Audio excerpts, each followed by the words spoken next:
Bom dia, eu sou Domitila Pereira Blanco, sou residente do primeiro ano do Programa de Residência em Cardiologia Pediátrica da Cardioped Brasil, do Centro do Coração da Criança. O tema do clube do livro de hoje é sobre hipertensão arterial sistêmica. Bom, então, é sabido que a hipertensão arterial sistêmica é um problema de saúde pública mundial. Em termos da população pediátrica, sabe-se que tem um aumento da prevalência nos dados mundiais, também nessa faixa etária de população, principalmente associado ao aumento do sobrepeso e da obesidade. A prevalência da hipertensão arterial sistêmica na faixa etária pediátrica, em nível mundial, ela é muito difícil de estipular. Primeiro, pelas características regionais da população, primeiro, pelas definições, que existem variações na padronização dos valores, e também pelo método de aferição, que precisa ser padronizado. Então, a prevalência varia de 3 a 8%, para até 24,8% em jovens com excesso de peso e obesidade. Ela é muito maior em meninas, chegando entre 15% a 19% do que nas meninas, que fica em torno de 7% a 12%. Esses dados, eles são todos de pesquisa norte-americana, na população norte-americana. A prevalência maior ela está entre hispânicos e não hispânicos, e nas crianças afro-americanas, comparadas com as crianças brancas não hispânicas, elas têm taxas mais altas entre os adolescentes do que entre as crianças mais novas. E isso mais ou menos se reproduz nos outros dados de outras diretrizes. Então, identificar crianças com hipertensão e tratar com sucesso sua hipertensão primária, ela tem um impacto, foi observado que tem um impacto muito importante nos resultados a longo prazo no desenvolvimento das doenças cardiovasculares. E os estudos, eles demonstram que as alterações estruturais e funcionais no coração já são vistas em crianças com hipertensão. Foram feitos estudos em autópsia que mostraram a associação do aumento da pressão arterial com alterações ateroscleróticas na aorta e nas artérias coronárias, tanto das crianças quanto de adultos jovens. Então, eles demonstram que pequenas alterações elas são iniciadas mais cedo. É provável que as crianças com hipertensão primária elas continuem a ter pressão alterada na fase adulta. E nas crianças, assim como nos adultos, a medida da pressão arterial ela também pode variar entre as consultas e até mesmo dentro de uma consulta durante uma visita médica. Então, a pressão arterial, ela apresenta variações associadas às atividades físicas e mental, atuando sobre variações respiratórias, variações diurnas e sazonais. Elas geram padrões de comportamento da pressão arterial com níveis mais elevados durante o dia, e ela pode chegar até a reduzir em cerca de 15% a 25% no período noturno. Estudos randomizados também mostraram em adultos, né, que a redução da PA pela terapia antihipertensiva, ela reduz de forma impactante a morbidade e a mortalidade de doenças cardiovasculares. Então, as causas na criança e adolescente, elas variam muito com a idade, e os níveis tensóricos da pressão arterial, eles estão diretamente relacionados, né, os maiores níveis são de causa secundária. Nas crianças pré-púberes, geralmente, também eles estão relacionados às causas secundárias. E nos adolescentes e adultos jovens, a etiologia primária ela é muito mais frequente. Então, como definição, considera-se que hipertensão arterial na infância e adolescência são valores de pressão arterial sistólica e ou diastólica igual ou superior ao percentil 95 para sexo, idade e percentil da altura em 3 ou mais ocasiões diferentes. Então, precisa ser aferida para se chegar a definir que essa criança ela é hipertensa. Essa definição ela é consensual tanto na diretriz norte-americana quanto na diretriz europeia, que são as diretrizes que norteiam o tratamento e o manejo da hipertensão arterial na faixa etária pediátrica. Então, essas diretrizes, elas têm algumas divergências entre si. A diretriz norte-americana ela foi publicada pela Academia Americana de Pediatria em 2017, e a diretriz europeia ela foi publicada pela Sociedade Europeia de Hipertensão em 2016. No Brasil, ocorreu uma estagnação em termos de estudo e diretriz. O último consenso brasileiro foi em 2017, bem desatualizado, e ele dava pouco foco sobre o tratamento de hipertensão arterial na faixa etária. Então, essas diretrizes de 2016 e 2017, elas trouxeram novos conceitos e mudanças no sentido de melhorar e facilitar esse manejo.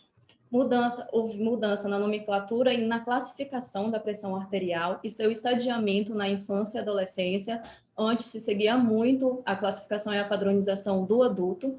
Houveram mudanças nas tabelas de pressão arterial, mudanças no foco de investigação das causas de hipertensão, o tratamento medicamentoso inicial e foi estipulado os níveis alvo de pressão arterial, após o tratamento e avaliação de órgãos-alvos e o segmento ambulatorial dessa criança que já tem alteração. Baseado em todas essas mudanças, em 2019, a Sociedade Brasileira de Pediatria ela lançou o Manual de Orientação, uma vez que a diretriz brasileira, lançada a última é de 2017, com pouco foco no tratamento dessa faixa etária. O Manual de Orientação da Sociedade Brasileira de Pediatria, lançado em 2019, ele é todo baseado na diretriz norte-americana e cita algumas indicações, recomendações da diretriz europeia, mas todo ele é de consenso com a diretriz norte-americana. Então, dentre essas variações de faixa etária, essa população pediátrica, a primeira pergunta é: em quem medir? Como que eu faço essa triagem? Então, ela é feita, a aferição ela é mandatória em todas as crianças maiores de 3 anos, devem ter a sua pressão arterial medida pelo menos uma vez por ano. E para as crianças menores de 3 anos, a avaliação da pressão arterial ela está indicada em condições especiais, como, por exemplo, situações que requerem medida da pressão arterial antes dos 3 anos de idade. São as crianças que tiveram um histórico neonatal de prematuridade, menor de 32 semanas, ou muito baixo peso ao nascer. São crianças submetidas ao cateterismo umbilical, ou crianças com outras complicações no período neonatal requerendo internação na UTI, que é algo muito presente na nossa população ambulatorial. São crianças que apresentam doenças cardíacas, principalmente na cardiopatia congênita, corrigida ou não.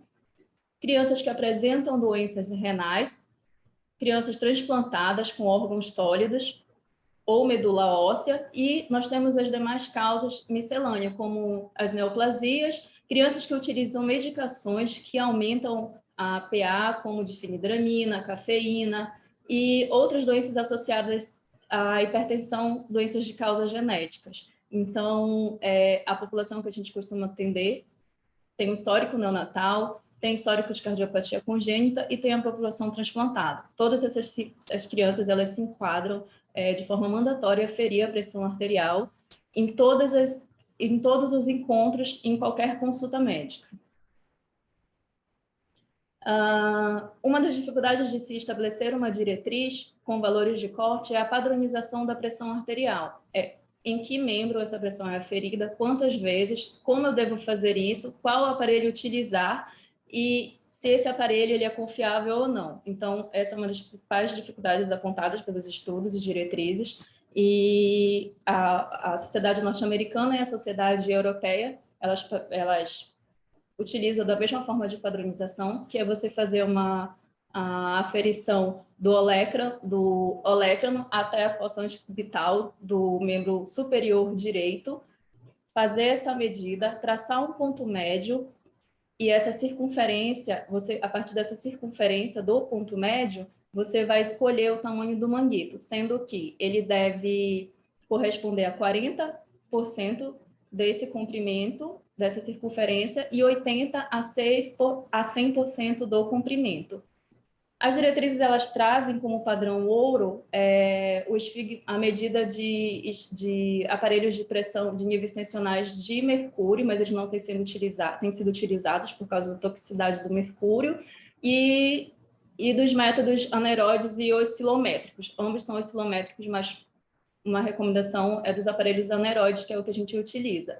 E esses aparelhos, para que eles sejam fidedignos, eles precisam ser validados e recomendados. Então, eles orientam a entrar no site em que ele valida esses aparelhos e indica quais os que são disponíveis ou confiáveis para utilizar para aferir a pressão arterial.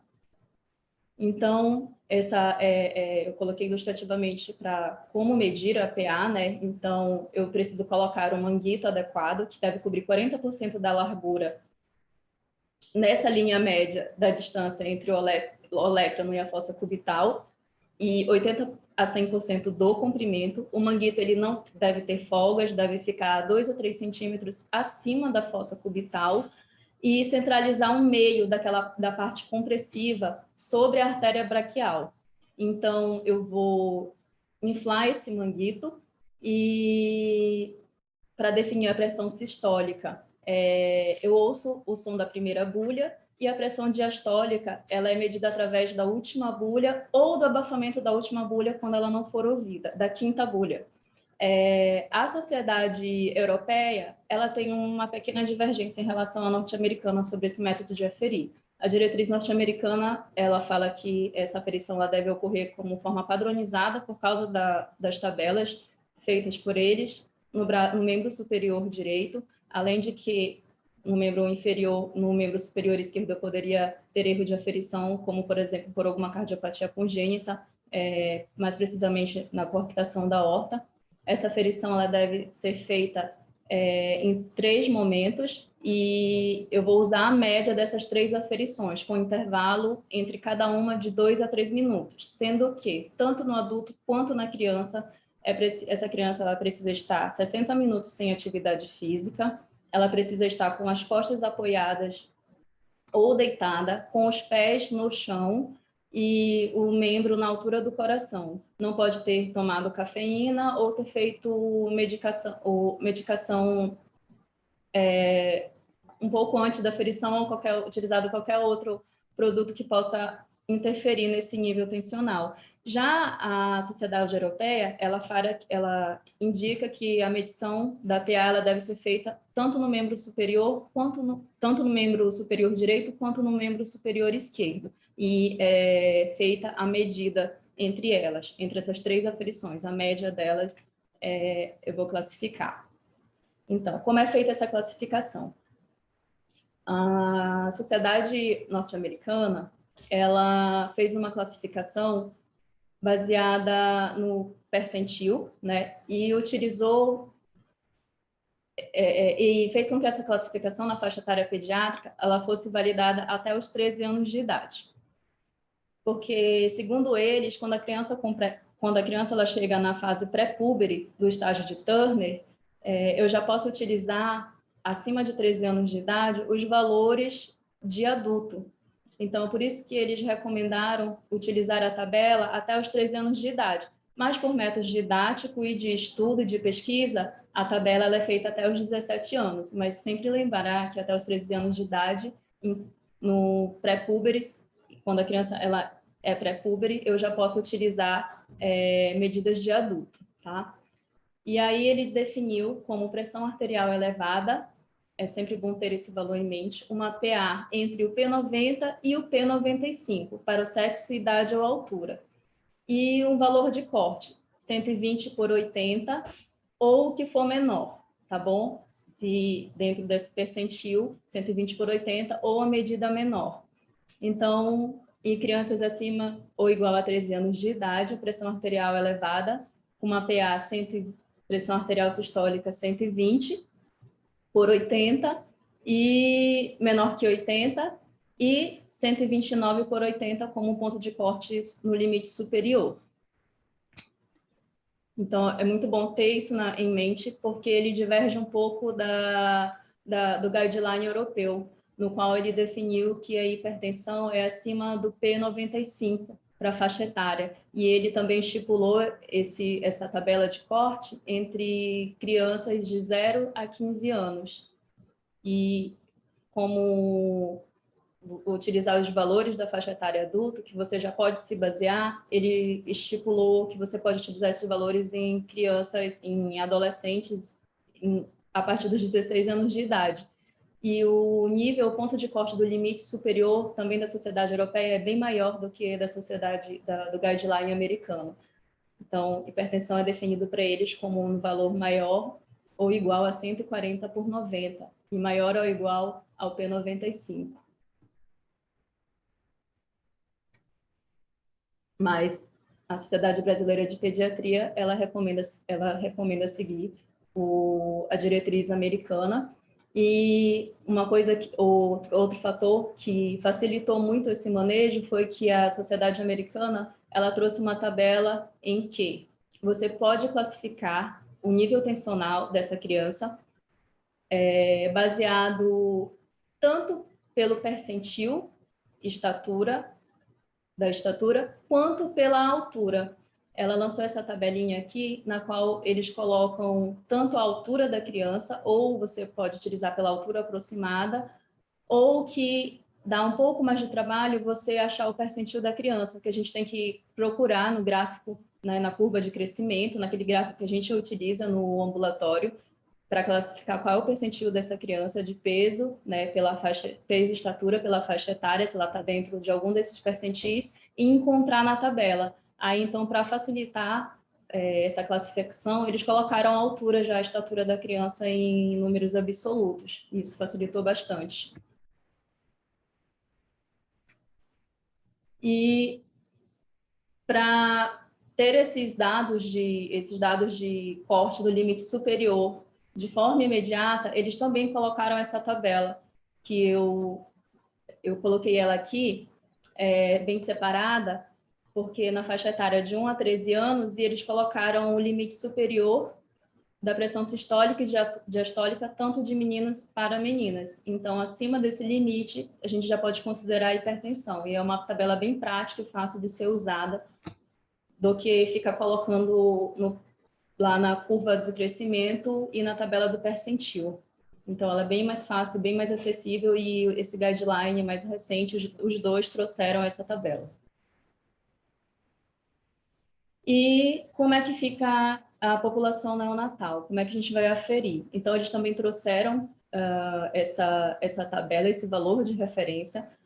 São valores estimados de pressão arterial após 2 semanas em recém-nascidos de 26 a 44 semanas de idade pós-concepção, né, de idade cronológica. Então, eles também utilizam e recomendam essa tabela para a gente definir os níveis de pressão arterial dessa população, da faixa etária neonatal. E o quadro clínico? Então, habitualmente, essas crianças e adolescentes hipertensos, eles são assintomáticos. Quando os sintomas ocorrem, eles podem queixar de cefaleia, irritabilidade, alterações do sono, são sintomas bem inespecíficos. E esses sintomas e sinais, eles podem sugerir envolvimento de algum órgão ou sistema específico. Por exemplo, quando a criança ela apresenta queixas, nos rins, ela pode apresentar hematúria macroscópica, edema, fadiga. No coração, dor torácica, dispneia, esforços, palpitação. Então, os sintomas eles estão associados a uma hipertensão secundária ou, geralmente, já alteração, modificação de um órgão-alvo. Podem ter causa primária ou secundária. Lembrar que a causa secundária ela é mais frequente nas crianças, né, do que nos adultos. Então, quando eu penso em hipertensão em criança, eu devo pensar principalmente na causa secundária. E como é que eu vou investigar essas causas? Então, na faixa etária pediátrica, a hipertensão ela vem crescendo, tanto em prevalência quanto em incidência, chegando até ultrapassar as causas secundárias, a hipertensão arterial primária, em alguns centros de referência norte-americanos, tá? Geralmente, a hipertensão arterial primária ela ocorre em crianças acima de 6 anos que têm sobrepeso ou obesidade ou história familiar positiva para hipertensão arterial sistêmica. O consenso norte-americano ele fala que essas crianças que têm apenas história sobrepeso, obesidade, história familiar positiva, que estão ali naquele limite superior, eu não devo fazer uma investigação mais extensiva com elas, eu devo acompanhar. Então, essas crianças maiores de 6 anos, que têm sobrepeso, obesidade, história familiar positiva e não têm achados sugestivos de causa secundária na história clínica, o exame físico, elas não precisam de uma avaliação extensa, né? Procurar causas primárias, já que ela não tem nenhum dado que me sugere isso. Mas, no Brasil, a situação é bem diferente. Por quê? A Sociedade Brasileira de Pediatria, ela fala que nós não temos dados publicados nem de prevalência, nem de incidência da população, de pressão arterial na faixa etária. Os dados eles são isolados de alguns centros e nas rotinas de consultas pediátricas, o pediatra ele não tem o hábito de aferir a pressão arterial das crianças. Então, eles recomendaram que não se deve seguir à risca nesse aspecto de investigação. Então, em termos de hipertensão de causas primárias, nós temos fatores de risco modificáveis e os fatores de risco não modificáveis. Dentre os fatores de risco modificáveis, nós temos ajustar, alterar a ingestão de sódio, nós temos a apneia obstrutiva do sono, que ela pode ocorrer uma obstrução parcial ou completa ou intermitente das vias aéreas, a adenotonsilectomia em crianças não obesas, então isso é muito importante nessas crianças que apresentam queixas de obstrução de via aérea superior com roncos noturnos, ela está associada ao aumento das tonsilas, e a retirada, a remoção delas, ela tem um impacto positivo, sim, na pressão arterial. Uma obesidade, as crianças obesas apresentam um risco 3 vezes maior que as não obesas. O aleitamento materno, ele está associado a níveis pressóricos mais baixos na infância. A hipertensão do avental branco, hipertensão mascarada. Então, a hipertensão mascarada, ela é caracterizada pelo nível tessórico de pressão arterial normal na clínica ou consultório. Já a pressão alta ambulatorial fora do consultório. Já a do avental branco, ela é dentro do consultório, na presença do profissional da área de saúde. Exposição ao tabaco, e também tem estudos muito recentes, esses fatores de risco eu tirei do UpToDate, eles estão associados em crianças que apresentam adversidade na infância, como abuso, negligência, divórcio dos pais, desenvolverem hipertensão na fase adulta, além dos fatores pré-natais e neonatais já citados anteriormente. E aí nós temos os fatores de riscos não modificáveis, como causas da hipertensão primária, o sexo mais prevalente no feminino, a raça, história familiar, aleitamento materno, que ele está associado a níveis pressóricos mais baixos na infância, hipertensão do avental branco,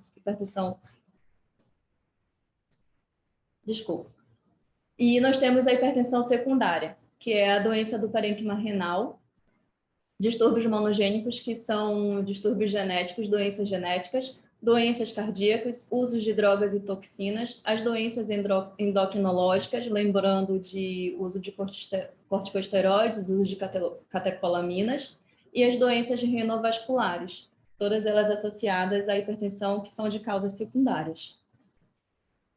E muitas causas, então essa tabela traz as causas mais frequentes nessa população, resumindo as causas mais frequentes e mais prevalentes. No recém-nascido, a gente tem como causa a coarctação da aorta, a trombose da artéria renal, né, as malformações congênitas e a displasia broncopulmonar. Nos lactentes até os 6 anos de idade, a gente tem a coarctação da aorta também presente, as doenças do parênquima renal. De 6 a 10 anos, prevalência de doenças renovasculares, e os adolescentes, a gente já tem a hipertensão primária aparecendo como maior prevalência, e as doenças do parênquima renal, que elas são prevalentes desde o início do recém-nascido até o adulto jovem. Então, a gente deve pensar principalmente nessa causa e descartar ela quando for investigar. E exames complementares. Então, os exames complementares, eles são utilizados na tentativa de confirmar um diagnóstico, identificar alguma causa secundária, ou se é causa ou se é consequência da mesma, e determinar se essa criança, se esse jovem, ele já tem alteração em órgão-alvo. Ele não é utilizado para o diagnóstico. O diagnóstico ele é feito durante o exame clínico na aferição da pressão arterial. Isso eles deixam bem claro.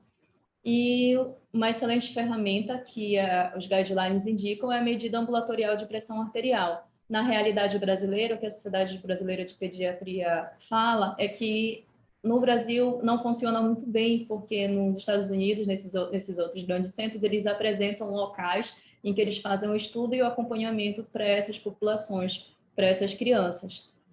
Mas que, se tiver disponibilidade, a gente pode usar a medida ambulatorial da pressão arterial. Então, ela é excelente para confirmação diagnóstica e avaliação da eficácia terapêutica dessa criança, descartar a hipertensão do avental branco e identificar a hipertensão mascarada e a hipertensão noturna. E aí a gente vai entrar nos exames complementares e preconizados para avaliação já dos pacientes que já têm hipertensão, tá? Então, eles colocam os pacientes hipertensos não como uso para diagnosticar. Então, aqueles pacientes hipertensos, a gente tem que solicitar urina tipo 1 por urocultura, eu tenho que solicitar um hemograma com eletrólitos, perfil renal, perfil lipídico, e eu tenho que pedir um ultrassom renal em menores de 6 anos ou naqueles que tiveram urina 1 ou função renal alteradas. Então, primeiro os exames laboratoriais de sangue e aí, dependendo do valor, eu posso solicitar o ultrassom renal se eu tiver esse valor algum valor de referência alterado em termos de função renal. Já em crianças ou adolescentes obesos com IMC acima do P95, além desses exames que eu solicitei aqui no primeiro quadro, eu vou solicitar outros exames, como hemoglobina glicada para triagem de diabetes, as transaminases hepáticas, o perfil lipídico em jejum para fazer a triagem de dislipidemia. E testes opcionais, eles podem ser feitos de acordo com os achados, história clínica e exames físicos e resultados iniciais desses pacientes. Então, dependendo do quadro clínico dos exames, eu posso ampliar a investigação, já pensando no TSH, fazendo o screening para drogas, polissonografias para aquelas crianças que apresentam roncos ou sonolência diurna ou relato de apneia do sono, ultrassonografia com Doppler de artérias renais e o ecocardiograma com Doppler. Então, esse escalonamento de exames, ele vai de acordo com o quadro clínico e a classificação do paciente. E eles enfatizam, todas as diretrizes enfatizam muito bem a necessidade de investigar os órgãos-alvos. E os principais que são acometidos são o sistema cardiovascular, o renal e o sistema nervoso central. Em relação ao sistema cardiovascular, pode-se utilizar a mão do ecocardiograma com Doppler para identificar alterações na musculatura ventricular que têm sido associadas à hipertensão arterial. Então, isso aqui é muito bem consolidado no adulto. Não há recomendação para medida da estrutura de função vascular nesses pacientes, porque ainda não há dados normativos suficientes para essa avaliação na faixa etária pediátrica, o que dificulta a determinação dos pontos de corte entre o que é normal e o que é anormal, como, por exemplo, o aumento da espessura da camada íntima das carótidas, que é utilizado no adulto, mas na população pediátrica, até o momento da publicação do guideline, eles não encontraram evidência científica. No sistema renal, solicitar uso de microalbuminúria, também na população pediátrica, se a criança não tiver alteração da função renal, não tiver clínica, não tiver patologia secundária, não há recomendação de você solicitar microalbuminúria. Ela é recomendada apenas nos pacientes que já tenham essa alteração ou algum grau de comprometimento. No entanto, o guideline norte-americana, a diretriz norte-americana, ela é muito mais conservadora. Já se você for observar esses mesmos fatores na diretriz europeia, eles orientam a pesquisa. Em termos de sistema nervoso central, sobre a fundoscopia, eu coloquei aqui porque é da diretriz europeia, eles recomendam fazer a fundoscopia na suspeita de encefalopatia hipertensiva ou em casos de hipertensão maligna, mas a diretriz norte-americana, eles não recomendam, né, colocam como opção, porque na população pediátrica não teve estudos ou evidências de que ocorram alterações vasculares retinianas que possam sugerir alguma doença primária ou secundária ainda. Como é que eu vou fazer o tratamento? Uma vez classificado, definido os valores na tabela, se essa criança ela é hipertensa ou não, identificado as causas primária e secundária, né? Eu vou partir para o tratamento. Então, primeiramente, né, naquela criança em que eu tenho aquela hipertensão entre o P90 ou P95, a maioria dos casos ele não é medicamentoso. O tratamento ele é baseado nos pilares, como modificações do estilo de vida e a dieta. Então, o primeiro é orientar a atividade física e orientar dieta nesses pacientes. Caso isso não surta algum efeito, aí sim eu vou partir para o tratamento medicamentoso. Se essa hipertensão, lembrando, ela for de causa primária. E aí eu vou reforçar a mudança do estilo de vida em relação à atividade física e à dieta e iniciar a terapia medicamentosa. Então, nós temos uma dieta muito bem consolidada mundialmente, que as diretrizes elas ressaltam, que é a dieta DASH. Essa dieta ela recomenda a redução do sal, das gorduras saturadas, colesterol e gorduras totais, a redução do consumo de carne vermelha, açúcares, bebidas ricas em açúcar, leite e derivados, que o consumo desses alimentos eles estão diretamente relacionados e comprovados no aumento dos níveis de pressão arterial. E uma dieta rica em potássio, magnésio, cálcio, proteínas e fibras. Ela enfatiza muito bem a ingestão de frutas, verduras e produtos sem gordura, além de grão, peixes, aves e castanhas. Então, é uma dieta muito bem consolidada, em todos os estudos mencionam, em todas as diretrizes mencionam a dieta DASH. O outro pilar é atividade física. Então, a pergunta é, a criança ou o jovem ele tem hipertensão, eu devo pedir para que ele cesse de causa primária, cesse a atividade física? Pelo contrário, o tipo de exercício ele deve ser adequado à idade e à situação do paciente e ele precisa ser recomendado e incentivado pelo médico. Então, não afastar o jovem das atividades físicas. Em relação aos obesos, às crianças obesas, os exercícios eles devem ser adequados, eles devem ter pouco ou nenhum impacto articular. Então, para essas crianças, esses jovens, eles orientam natação, musculação e a Sociedade Brasileira, ela indicou um manual de orientação para promoção e atividade física na infância e adolescência. Então, se entrar nesse manual, ele vai colocar as atividades físicas adequadas para cada situação. Ele é muito interessante e eles recomendaram utilizar e se basear por esse manual. Terapia medicamentosa. Então, o medicamento ideal que eu tenho que utilizar, eu tenho que levar em conta a doença de base, eles precisam levar em conta a doença de base, a experiência do médico no manejo com esses medicamentos, já que nós temos alguns medicamentos, algumas outras possibilidades, a disponibilidade do medicamento e os seus efeitos colaterais. O tratamento inicial, ele pode ser feito com o inibidor da enzima conversora de angiotensina, um IECA, um bloqueador do receptor da angiotensina, né, um BRA, ou um bloqueador dos canais de cálcio, ou um diurético tiazida. Então, eu posso utilizar essas opções para o tratamento inicial. Os beta-bloqueadores, alfa-bloqueadores e os agentes de ação central, os diuréticos poupadores de potássio e os vasodilatadores, eles devem ser reservados para pacientes que não respondem a 2 ou mais agentes preferenciais citados anteriormente. E no Brasil, não tem medicação antihipertensiva comercializada com preparação pediátrica, que são aquelas em solução ou xarope. Portanto, uma recomendação da Sociedade Brasileira de Pediatria, né? Muitas crianças necessitarão de manipulação e essa manipulação ela deve ser feita em farmácia especializada para evitar os erros de dosagem. E qual é o alvo da terapia medicamentosa?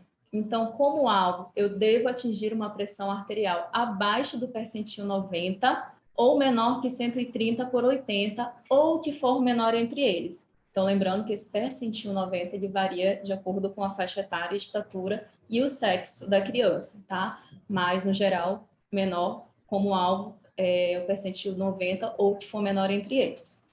Isso da diretriz norte-americana, porque o valor de corte da europeia é diferente. Então, como é que eu vou fazer esse passo a passo da terapia medicamentosa? Ela é uma terapia medicamentosa escalonada, que no primeiro passo eu vou introduzir as drogas preconizadas como terapia inicial, e eu só vou passar para o próximo passo quando eu chegar na dose máxima de algumas dessas medicações, ou se a criança apresentar efeito colateral, me impossibilitando de aumentar a dose. Aí sim, eu vou passar para o segundo passo, que é aumentar a dose até atingir o nível, atingir o alvo da PA adequado ou a dose máxima preconizada. Não atingindo esse passo, eu vou associar uma segunda medicação com mecanismo de ação diferente ou complementar, e aí eu vou chegar até a dose máxima dessa medicação. E se não houver controle, ainda assim, eu posso associar uma terceira droga antipertensiva de alguma classe diferente, e eu já tenho que encaminhar essa criança para algum outro especialista, pensando em causa renal, outras causas secundárias cardiovascular, ou sistema nervoso central, ou endocrinológico. Então, a terapia medicamentosa, ela é norteada de acordo com a doença de base, né? Para as crianças que apresentam doença renovascular, hipertensão arterial relacionada à doença renovascular, eu posso usar o IECA, o BRA, o diurético, um vasodilatador.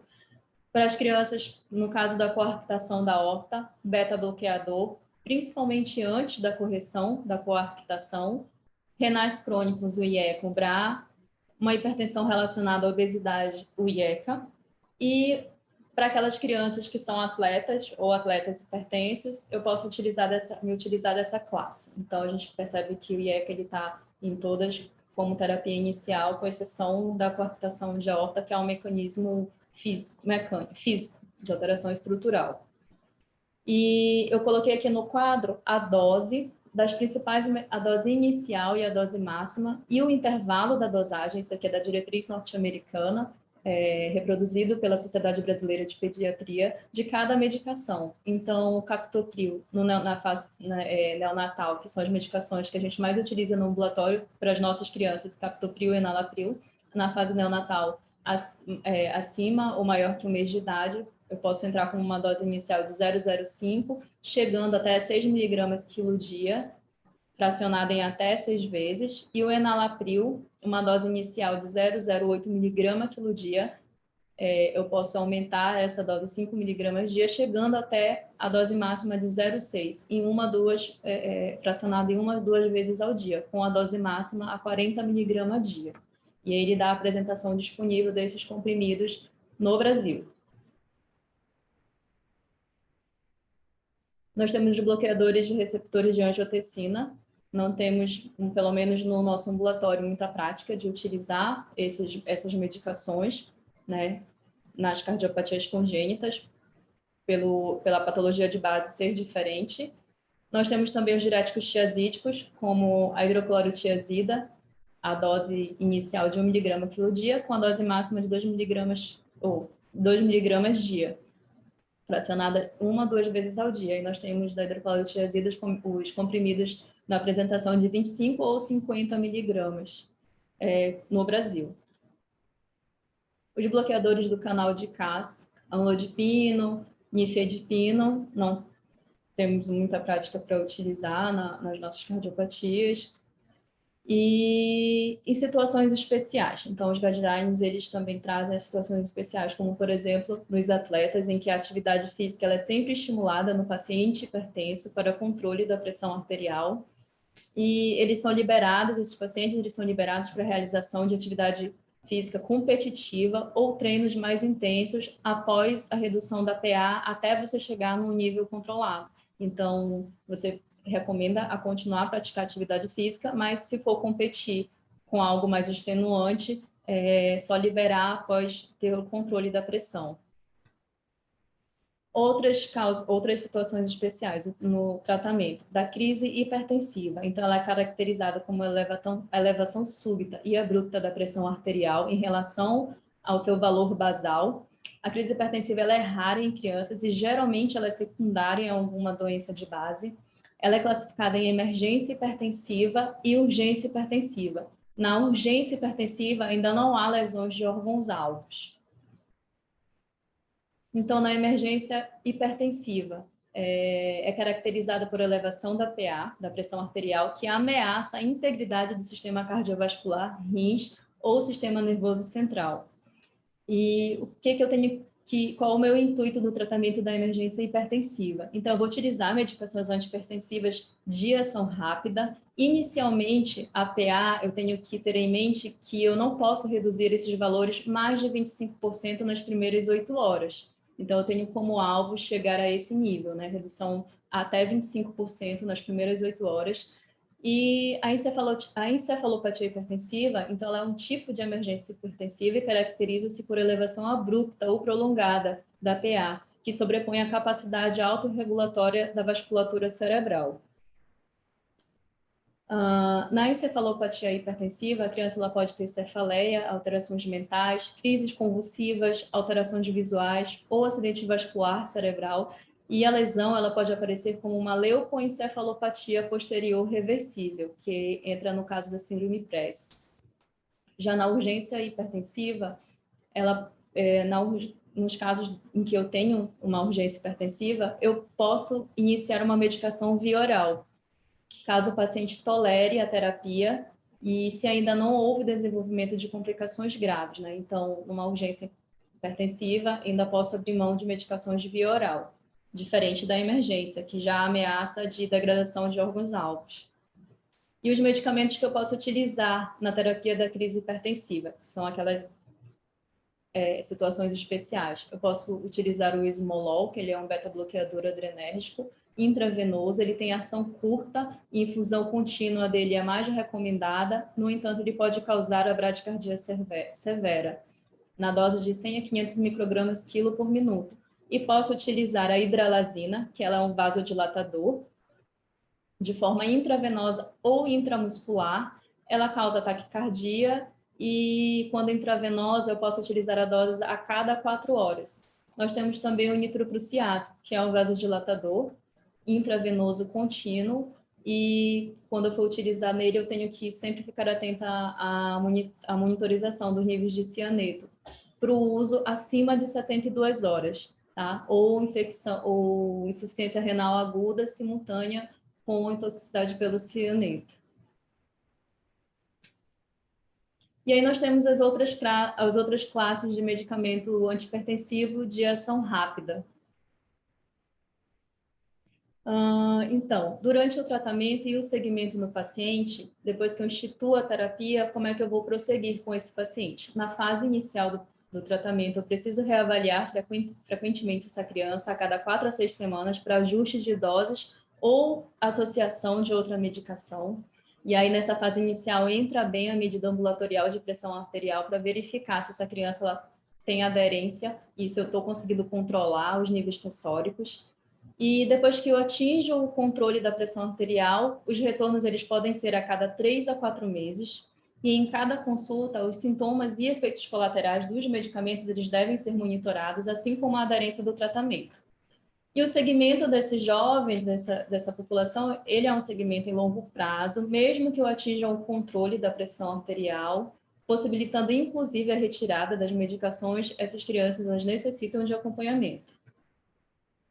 Então, nas considerações finais do que cada diretriz traz, a diretriz europeia de 2016, ela ressalta bastante a importância do envolvimento dos responsáveis nas políticas públicas, no sentido de desenvolver um esforço global para melhorar a identificação e tratar a hipertensão arterial na infância e na adolescência. A diretriz americana, ela destaca muito, é uma diretriz mais conservadora e ela destaca a importância de fazer estudos em várias áreas, e os autores eles se comprometem a atualizar as diretrizes à medida em que as novas evidências sejam encontradas. Então, eles são mais conservadores porque eles orientam e as recomendações elas são feitas em cima do que já tem identificado e tem um nível de evidência maior na população da faixa etária pediátrica, muito diferente da diretriz europeia. E grande parte dos antihipertensivos utilizados em crianças e adolescentes, eles são off-label, por exigências legais, né? E os novos antihipertensivos, então, necessitam de avaliação na faixa etária pediátrica. Os estudos mais recentes, eles já estão conseguindo melhorar essa classificação, essa investigação, porque já está tendo exigência das indústrias farmacêuticas testarem as medicações na faixa etária pediátrica, o que antes não acontecia. Essas foram as minhas referências. Obrigada.